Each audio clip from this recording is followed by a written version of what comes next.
여호와께서 들으시기에 백성이 악한 말로 원망하매 여호와께서 들으시고 진노하사 여호와의 불을 그들 중에 붙여서 진영 끝을 사르게 하시매 백성이 모세에게 부르짖음으로 모세가 여호와께 기도하니 불이 꺼졌더라. 그곳 이름을 다베라라 불렀으니 이는 여호와의 불이 그들 중에 붙은 까닭이었더라. 그들 중에 섞여 사는 다른 인종들이 탐욕을 품음에 이스라엘 자손도 다시 울며 이르되 누가 우리에게 고기를 주어 먹게 하랴? 우리가 애굽에 있을 때에는 값없이 생선과 오이와 참외와 부추와 파와 마늘들을 먹은 것이 생각나거늘 이제는 우리의 기력이 다하여 이 만나 외에는 보이는 것이 아무것도 없도다.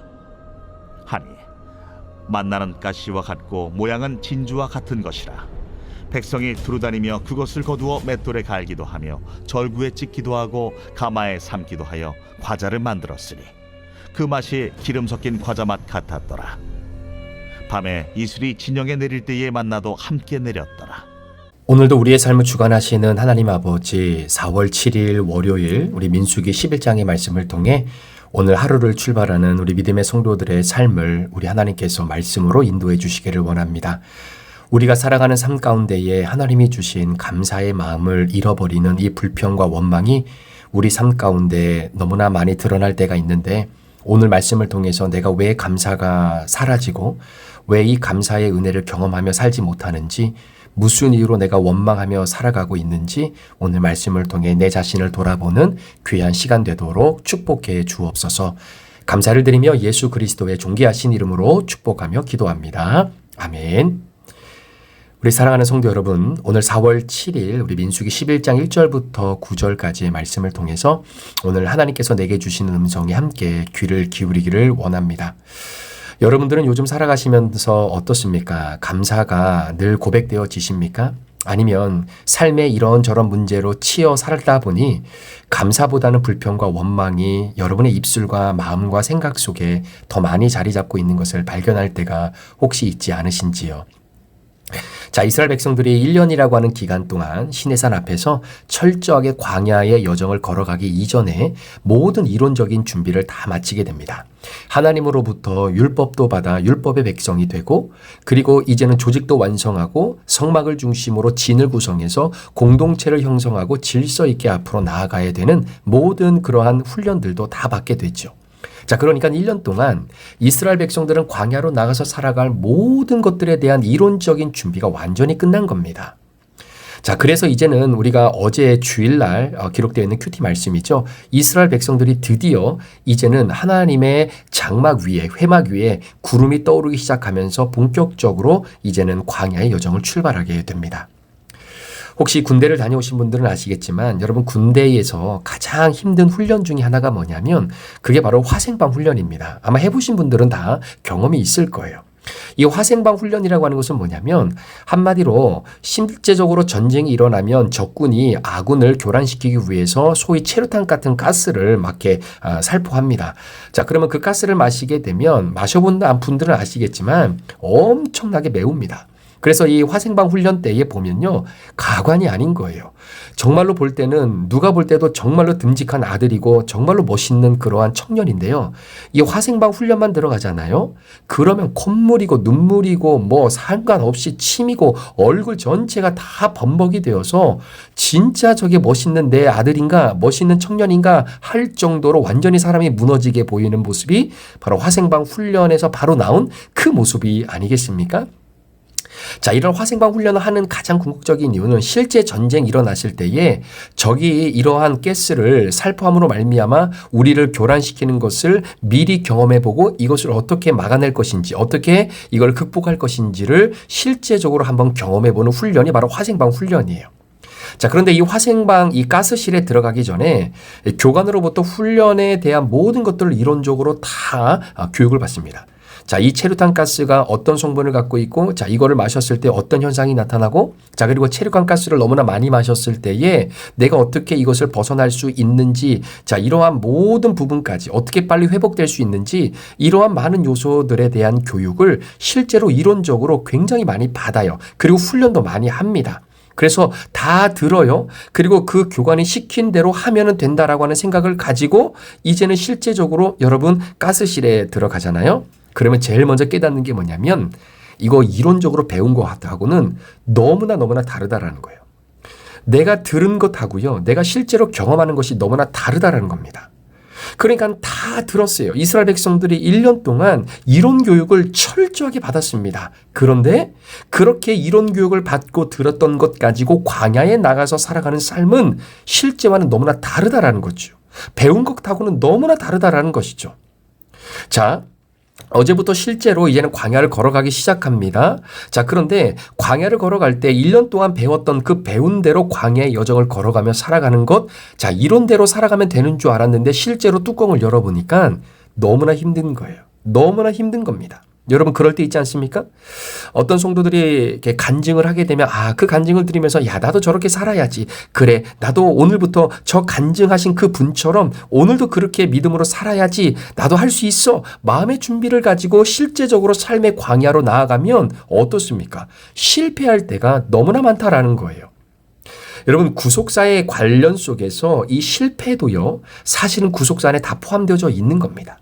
내가 이론적으로 배우고 들은 대로 실제적으로 삶을 그렇게 살아낼 수만 있다면야 얼마나 좋겠습니까? 그러나 우리가 살아가는 우리의 광야의 인생의 여정은 그렇게 호락호락하게 우리가 배운 대로 이론대로 살아가도록 그렇게 내버려 두지 않는다라는 거죠.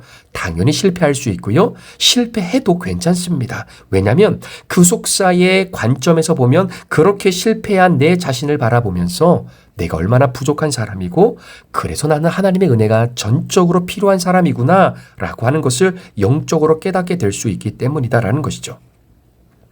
자, 오늘 우리가 함께 다루는 민수기 11장 1절부터 9절까지의 말씀에 보면 이스라엘 백성들이 광야에 들어가서 제일 먼저 실패했던 것이 뭐냐면 감사에 대한 실패였다라는 겁니다. 자, 오늘은 우리가 11장을 다루지만요. 여러분 민수기 9장에 보면 하나님께서 이스라엘 백성들에게 두 번째로 유월절을 지키라고 하는 명령을 주신 장면이 나와요. 자, 유월절을 지키라고 했던 이유가 뭡니까? 여러분 유월절 하나님의 은혜로 구원받은 겁니다. 그렇죠? 그러니까 내가 죽어야 되는 거예요. 내 집안에 우리의 죄의 대가로 장자가 죽어야 되는 것입니다. 그런데 그 모든 것들을 하나님께서 구원으로 역사해 주시고 죽을 수밖에 없는 장자 대신에 어린 양의 피를 문설주와 인망의 바름으로 말미암아 우리를 구원해 주신 하나님의 구원의 은혜에 감사하는 마음을 회복하고 기억하기 위해서 드렸던 절기가 바로 유월절이잖아요. 자, 그러니까 이스라엘 백성들은 다짐한 겁니다. 그래.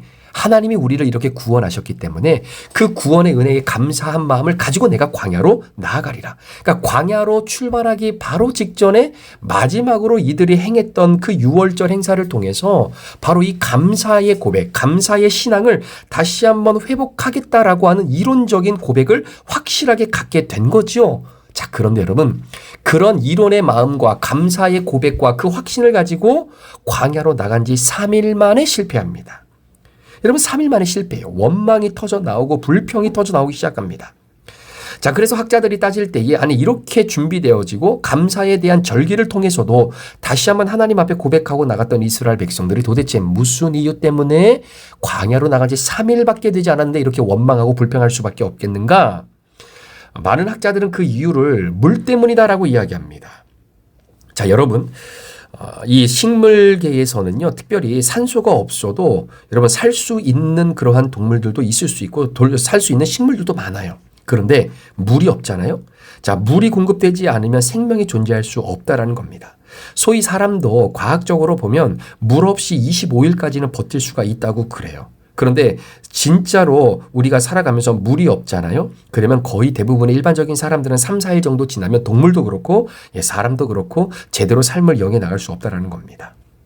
자, 그러니까 어떻게 보면 이스라엘 백성들이 광야로 나갔는데요. 광야에 있어서 생명과도 같이 필요한 것이 물이에요. 그런데 그 물이 없다라는 거예요. 자, 그 물이 반드시 있어야 되는데 그 물이 없기 때문에 나오는 원망과 불평. 여러분 어떠십니까? 잘못된 원망입니까? 이게 정말로 잘못된 불평일까요?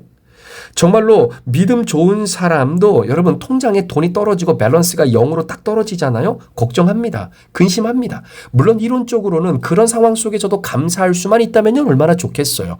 그런 믿음을 갖고 있는 사람이 도대체 몇 명이나 될까요? 실제로 여러분 우리가 믿음을 갖고 신앙의 여정을 걷고 하나님을 믿어도요. 여러분의 통장에 진짜 마이너스로 딱 떨어지잖아요. 당장 내일 공과금 내야 되는데 공과금 낼 돈이 없잖아요. 당장 내일 아이들 이것저것 공부시키고 뭐 운동시키고 뭐 액티비티 하고 등록해야 되는데 돈이 없잖아요. 근심합니다. 걱정합니다. 당연히 있어야 되는데 없기 때문에 걱정하는 걱정, 근심, 불평. 여러분 이걸 가지고 하나님이 지금 심판하시는 내용일까요? 한번 잘 생각해 보세요. 내가 할 수밖에 없는 그러한 이 원망, 불평, 여러분 근심 이거 하나님이 인정하십니다. 인정하세요. 자, 그러니까 오늘 이스라엘 백성들이 광야에 나온 지 3일이 지난 후에 하나님 앞에 원망하고 불평하잖아요. 자, 그때에 하나님이 그 불평과 원망에 대한 심판으로서 여호와의 불을 그들에게 내리시게 되는데 자, 1절 마지막 부분을 잘 보세요. 자, 여호와께서 들으시고 진노하사 여호와의 불을 그들 중에 붙여서 어디 끝을 사리게 하냐면 진영의 저 끝을 사리게 하는 겁니다. 자, 그러니까 보통 하나님이 이스라엘 백성들에게 내리시는 심판과 진노의 불은요, 성막으로부터, 회막으로부터 바로 이 심판과 진노의 불이 나와요. 그런데 지금 이 심판과 진노의 불은 성막으로부터 나온 것이 아닙니다. 이 말은 무슨 말이냐면 이들이 불평하고 원망했다고 해서 하나님이 이들을 완전히 몰살시키는 심판과 진노의 보통 그런 성막으로부터 나오는 불이 아니다라는 거예요. 그러면 이스라엘 백성들 전체를 다 태워 죽여야지요. 그런데 그게 아니라 진영 끝을 살짝 사르게 되는 거예요. 그러니까 이게 무슨 말이냐면 불이 진영 끝을 사르겠다는 것은 이 불은 결국 즉시 꺼집니다. 회개하고요. 하나님 앞에 다시금 마음을 돌이키면 모세가 기도하자마자 이 불이 딱 끊어지게 되는 거예요. 자, 그러니까 하나님이 이스라엘 백성들이 원망하고 불평한다고 해서 진노하심으로 내렸던 여호와의 불은 심판의 목적이 아니다라는 거예요. 무슨 목적이냐? 야, 니네 조금 전까지만 해도 6월절 절기를 지키면서 감사했잖아. 이론적으로 배웠잖아. 정신 차려. 지금 그렇게 하면 안 돼. 하나님께서 정신 차리라고 보내주신 불이 바로 오늘 본문에 나오는 불이라는 겁니다. 여러분 신혼부부가 결혼하고 나서 이제는 애를 낳고 살다 보면 왜 서로가 서로를 원망하지 않겠습니까? 육아하다 보면은 얼마나 힘들어요. 그러니까 짜증도 나고 마음의 불평과 원망도 생기고 아 내가 왜 이 사람하고 결혼했을까라고 하는 생각 한 번쯤은 들잖아요. 여러분 그 원망 여러분 하나님이 이해하지 못하시는 원망일까요? 하나님을 잘 믿고 섬겼던 사람인데 이제 임종 직전에 정말로 나도 모르게 너무나 서운한 거예요. 내가 하나님을 이렇게 섬기고 하나님을 온전히 섬기며 헌신하며 여기까지 살아왔는데 하나님 어떻게 나에게 이러실 수 있습니까? 원망할 수 있어요. 너무나 고통스러우면요. 그럴 수 있다는 거예요. 여러분 사람이 원망할 수밖에 없는 상황 속에서 하는 원망 그 원망은요. 하나님도 체휼하십니다. 이해하신다라는 거예요.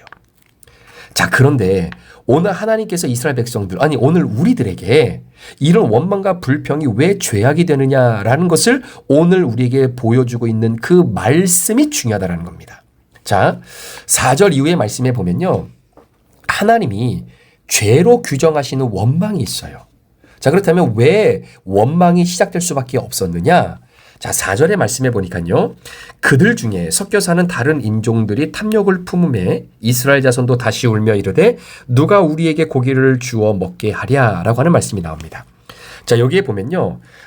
이스라엘 백성들 중에 섞여 사는 다른 인종들이라고 하는 표현이 나와요. 그래서 어떤 학자들은 이 다른 인종을 이방인들이라고 보는 사람들도 있습니다. 물론 설득되어지는 그런 논리이기도 하지요. 그런데 어제 우리 큐티 말씀이었죠. 주일 본문 말씀에 보면 여러분 모세의 처남이었던 호밥이라고 하는 사람이 등장합니다. 그런데 이 호밥이라고 하는 사람은요.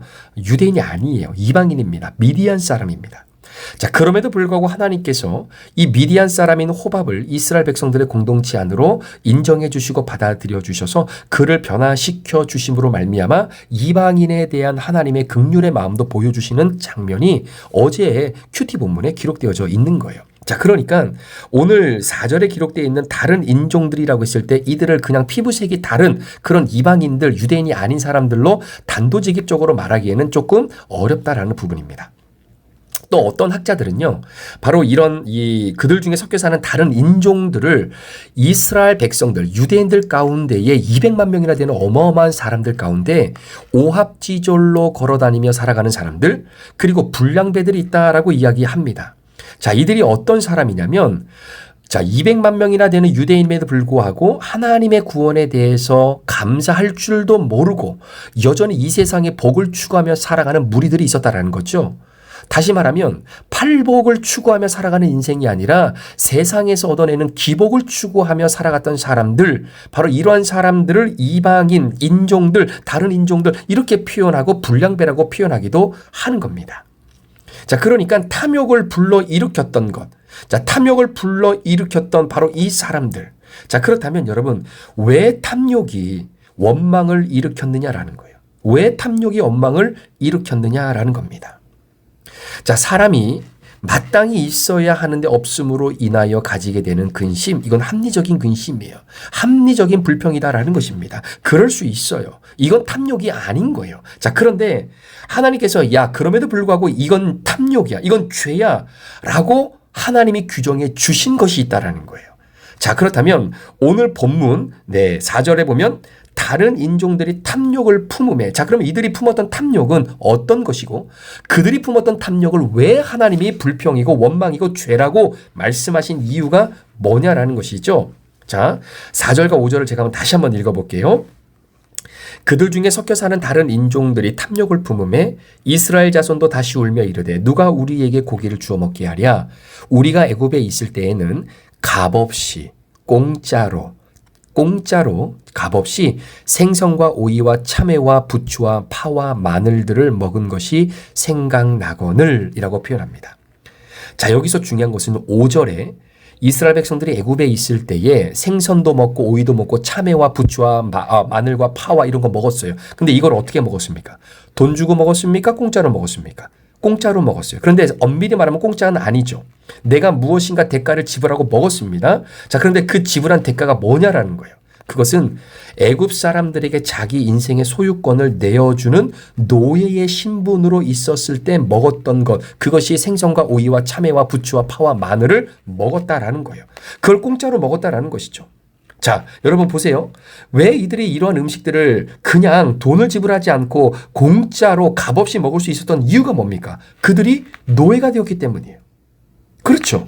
이집트 사람들에게 내가 노예로 팔려갖고 내 인생의 주권을 그 주인인 이집트 사람에게 내어주었기 때문에 내 인생의 대가로 노예로서 그 사람을 위해서 살아가기 때문에 이러한 음식들을 공짜로 먹은 거예요. 값없이 먹은 거예요. 이해되시죠? 그런데 문제는 이렇게 값없이 먹던 어느 날 이스라엘 백성들이 하나님 앞에 요구했던 것이 뭡니까? 하나님, 우리 이거 공짜로 안 먹어도 되니까 이제 음식 필요 없으니까 이제 우리에게 자유를 주십시오. 우리들에게도 마음껏 하나님을 예배할 수 있는 자유를 좀 주십시오. 이집트 사람들이 우리를 정말로 곤욕스럽게 피곤하게 그리고 엄청나게 어려운 일들을 맡김으로 이 인생을 살아가는 것이 너무나 힘이 듭니다. 그러니까 이런 거 안 먹어도 되니까요. 참외, 오이, 부추, 파, 마늘 안 먹어도 되니까 우리들에게 자유를 주십시오. 그래서 여러분 출애굽이 벌어진 것 아니냐라는 거예요.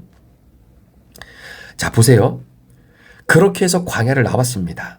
자, 그렇게 광야를 걸어가는 모든 사람들, 이제는 노예로서의 대가를 지불하는 것이 아니라 하나님의 백성으로, 하나님의 자녀로, 율법을 받은 하나님의 이 언약 백성으로서 광야를 걸어감으로 말미암아 지불해야 되는 대가가 있다라는 거죠. 이건 누구나 다 동의하는 거예요.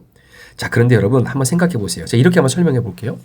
여러분, 부자가 하나님을 만나기가 힘들 수도 있겠죠. 그런데 아예 못 만나는 개념은 아닙니다. 그러나 불법적으로 돈을 벌어서 떼부자가 되어진 사람들은 하나님을 만나 구원의 길로 걸어가는 것이 정말로 여러분 낙타가 바늘기로 들어갈 수 없을 만큼 힘들고 어렵다라는 거예요. 그렇지 않겠습니까?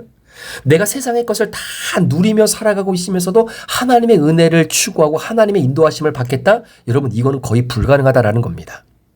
제가 단도직입적으로 개런티하게 말씀드리는데요. 이 세상에 살아가는 어떠한 사람도 다 갖고 살아갈 수 있는 사람은 없습니다. 다 갖고 살아갈 수 있는 사람은 없어요. 뭔가 내가 하나를 가지면요, 하나를 놔야 돼요. 여러분 우리 주변에 목사님 그래도 저 사람은 다 가진 사람 같습니다. 천만의 말씀 여러분들이 속고 있는 거예요. 이 세상의 땅에 두 발을 딛고 코끝에 호흡을 하며 살아가는 그 어떤 사람도 다 가졌다라고 말하며 살아갈 수 없다라는 것입니다. 그렇죠. 포기해야 될 부분이 있는 거예요. 자, 그러니까 보세요. 이스라엘 백성들이 노예로 살아가면서 그들이 생선도 먹고 오이도 참외와 부추와 파와 마늘을 먹을 수 있었던 것, 값없이 먹을 수 있었던 것은 뭘 포기했기 때문입니까? 자유를 포기했기 때문이에요. 신앙을 포기했기 때문이에요. 하나님의 백성으로서의 그 모든 정체성을 포기했기 때문에 노예로 살아가고 이집트 사람들의 밑에 들어가서 그렇게 노예로 살아갔기 때문에 이걸 먹을 수 있는 거예요. 그러니까 자기의 삶을 포기하니까 이 음식을 공짜로 먹는 것을 잡게 되고 붙잡게 되는 거예요. 여러분, 내가 노예로 살지 않고 일반 백성으로 살잖아요. 이거 공짜로 못 먹습니다. 돈 지불하고 먹어야 돼요. 그렇죠. 그러니까 모두를 다 가지고 살아갈 수는 없다라는 겁니다. 자, 그런데 그걸 포기하고 하나님을 붙잡고 나온 거예요. 하나님의 백성으로 광야를 걸어가면서 주님의 은혜를 경험하겠다고 감사의 훈련받고 나온 백성들이에요. 자, 그런데 문제는 뭐냐? 감사함으로 훈련되어져서 나왔는데 하나님의 것을 붙잡고 살아가야 될 백성들이 지금 뭘 다시 붙잡겠다는 거예요? 내가 예전에 노예로 살았을 때 추구했던 것도 붙잡겠다라는 거예요. 여러분, 이게 하나님이 죄로 인정하시는 탐욕입니다. 하나님의 은혜를 붙잡는데 세상의 것을 붙잡아요? 하나님의 인도하심을 붙잡는데 내 지혜를 붙잡아요? 그럴 수는 없다라는 거예요. 하나님을 붙잡으면 세상 것을 놔야 돼요. 하나님의 은혜와 사랑을 경험하셨잖아요. 세상에 추한 나의 모습을 내려놔야 돼요. 내가 예수 그리스도와 함께 십자가에 죽고 다시 주님과 함께 부활했잖아요. 그러면 여러분 세상에 살았던 나의 자아의 그 욕심과 탐욕을 내려놔야 돼요. 그런데 오늘 하나님이 이스라엘 백성들에게 이 탐욕 이건 죄야 라고 하나님이 선을 그으신 것이 뭐냐면 이것도 붙잡고 저것도 붙잡으려고 하는 우리의 연약한 마음, 우리의 부족한 모습이다라는 것이죠. 구원을 받긴 받았는데 내가 구원받지 못한 사람들이 누리고 살아가는 것까지도 내가 붙잡으려고 하는 것. 여러분, 하나님을 전적으로 믿고요. 하나님께 올인하고요. 내 신앙의 여정이 하나님이 이끄시는 광야의 여정이라고 하는 믿음의 고백을 가지고 오늘도 살아가는 사람은요. 내가 하나님을 만나지 못했을 때 누렸던 세상의 것들 여러분 붙잡을 수 없어요. 하나씩 하나씩 다 내려놔야 됩니다. 저도 신학의 길을 걷고 주의 종의 길을 걷다 보니 제가 예전에도 한번 말씀드렸잖아요. 저 노는 것 좋아하고요. 여행 가는 것 좋아하고 사람 만나는 것 좋아하고 정작 세상에서 즐기고자 하는 것들 다 좋아하는 스타일의 사람이거든요. 그런데 그게 안 돼요. 하나님의 은혜를 붙잡고 살아가다 보니까 그 죄악의 길로 내가 한 걸음 한 걸음 빠져 들어가면 들어갈수록 하나님의 은혜의 젖줄기가 끊어지고 그 하나님의 놀라운 은총을 경험하는 그 내 인생의 포션이 줄어들 수밖에 없는 겁니다. 둘 다 못 가져요. 둘 다 갖기를 원합니까? 그게 탐욕이에요. 그게 탐욕입니다. 그거 하나님이 잘못됐다라고 말씀하시는 거예요. 오늘 이스라엘 백성들이 원망하는 그 원망이요. 그겁니다. 두 개 다 갖고 싶다는 거예요. 하나님도 믿고 싶고요. 세상의 물질도 갖고 싶고요. 하나님을 섬기기도 하고요. 세상에서 놀러 가고 싶기도 하고요. 하나님만을 사랑하는 것이 아니라 하나님도 사랑하고 세상에 내가 좋아하는 것들도 사랑하고 싶은 거예요. 주일을 지키기도 원하지만 주일도 지키기를 원하면서도 때로는 내가 포기하지 못하는 취미도 붙잡고 싶은 거예요. 여러분 이 두 가지를 어떻게 갖겠습니까? 안 돼요. 그런데 이 두 가지를 다 갖겠다고 이스라엘 백성들이 원망하는 겁니다. 불평하는 겁니다. 이게 죄라는 거예요. 여러분, 물이 필요한 광야에서 물이 없어요. 생명과도 같은 물인데 하고 하나님 물 좀 주세요. 여러분 이 원망, 이 불평 왜 못하겠습니까? 그렇게 불평한다고 하나님께서 너 왜 불평해? 너 그렇게 하면 안 되지. 너 그거 탐욕이야. 그렇게 하실 하나님, 매몰찬 하나님 아니신 거예요. 아니신 거예요. 하나님 내가 정말로 주님 사랑하고 주님 섬기길 원하는데 왜 저에게 이렇게 힘든 시간과 이런 아픔을 주셔서 나로 하여금 주님을 섬기지 못하는 이 환경에 놓일 수밖에 없는 이유가 뭡니까? 원망할 수 있어요. 얼마나 힘들고 고통스러우면 그렇게 하나님 앞에 하소연하겠습니까? 그거 하나님 불평했다고 원망했다고 하나님이 이놈하고 진노하시는 그런 하나님 아니십니다. 사랑하는 성도 여러분, 오늘 하루 혹시 내게 탐욕이 있지 않습니까? 하나님을 붙잡고 싶어도 그러면서도 세상도 붙잡고 싶고 하나님의 말씀인 큐티의 말씀을 내가 붙잡고 이 시간을 구분하며 가고자 함에도 불구하고 또 다른 나의 만족과 기쁨과 쾌락을 위해 시간을 쏟고자 하는 이 두 가지 시간을 어떻게 갖겠어요? 여러분, 쾌락과 죄악이 판을 치고 있는 자리에서 내가 하나님을 붙잡고 하나님을 기억해낼 수 있을 것 같으십니까? 절대 그렇게 안 됩니다. 오늘 하루 살아가시면서 내 안에 있는 탐욕이 있다면 회개하고 정말로 하나님 편에 설 수 있는 저와 여러분 되시기를 소망합니다. 오늘 내게 주시는 이 말씀, 그래서 다시 한번 감사가 저와 여러분 가운데 회복되는 은혜가 있기를 우리 구주 예수 그리스도의 이름으로 축원합니다. 기도하시겠습니다. 하나님 아버지 감사합니다. 오늘도 주님이 주시는 놀라운 은혜, 내 안에 탐욕이 감사를 가로막고 있지는 않은지 다시 한번 내 자신을 돌아보길 원합니다. 이론과 배운 대로 광야의 여정을 살아가는 것은 너무나 다릅니다. 실수할 수도 있고 실패할 때도 있습니다. 그럴 때마다 나의 여장감과 부족함을 돌아보게 하시고 그리고 다시 하나님을 붙잡는 믿음의 결단으로 일어나는 그러한 시간이 되도록 축복해 주옵소서. 하나님, 죄악이 판치고 불법이 성행한 그 자리에서 하나님의 은혜를 기억하기는 너무나 힘듭니다. 주님, 우리는 둘 다 붙잡을 수 없으니 주님 붙잡고 살아가는 복된 인생의 광야에 오늘 하루의 여정이 되도록 축복해 주시옵소서. 감사를 드리며 예수 그리스도의 존귀하신 이름으로 축복하며 기도합니다. 아멘.